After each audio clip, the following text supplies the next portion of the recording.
गत 4 तारिख दिन पदासाही ग्रामर बाबुली जेना नामक जड़े व्यक्ति आसी नंदनकानन थाना रिपोर्ट कले जे से दिन राति सी तार परिवार सहित घर छात उपर शोता समय सका उठी देखिले जे ता घर खोला अच्छी एवं घर भितर तार जो टंका एवं सुना थिबा बॉक्स टी चोरी जाइए एवं अल्प दूर रे गोटे पड़िया जमी पाखे से पड़ी एवं से टंका एवं सुना अलंकार सब चोरी जाइए। टंका प्राय से 1,35,000 थिला एवं विभिन्न प्रकार सुनार आइटम सब थिला।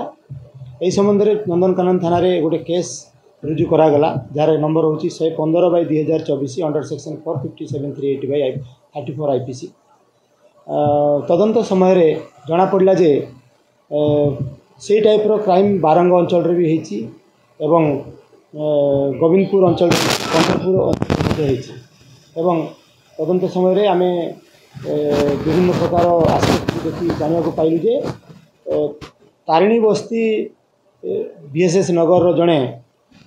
समन एलियास सुमन सब से केस रे संपृक्त अच्छा जितेबाला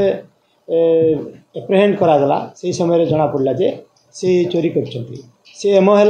कि प्रत्येक दिन से कौन करती गोटे साइकेल रे घर से बाहरती एवं विभिन्न जगह को से जाती प्रायतः से सहर उपकंठ अंचल को जाती एवं घर गुड़ा को रेकी करती जो घरटा को से टार्गेट करती से घर भितर को से रात्रि जाकि ऑपरेशन करती। एमती सी प्राय 6टी केस रे संपृक्त अच्छा एवं आमर जो पदासाही जो केस होता से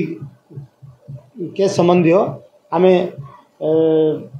आक्यूज सुमन सबर ठारू गोल्ड नेकलेस गोटाए मेल रिंग 2टी फीमेल रिंग 3टी इयर रिंग 5टी नोज रिंग गोटे बेंगल 4 जोड़ा मोबाइल फोन 5टी लॉकेट 2टी एवं कैनन कैमरा गोटाए एवं कैश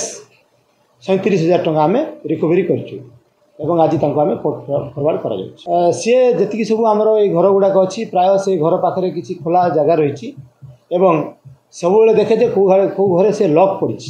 लॉक थिबा घरटा को सी यूजुअली ऑपरेट कर लॉक करके यूजुअली जिते जीवे साई पड़िशा टे से इंटिमेट करूँ कि जदि आपण मैंने समस्ते घर बाहर को जाऊँगी ताहले घर को नजर रखापी क्या गोटे से कही जाए।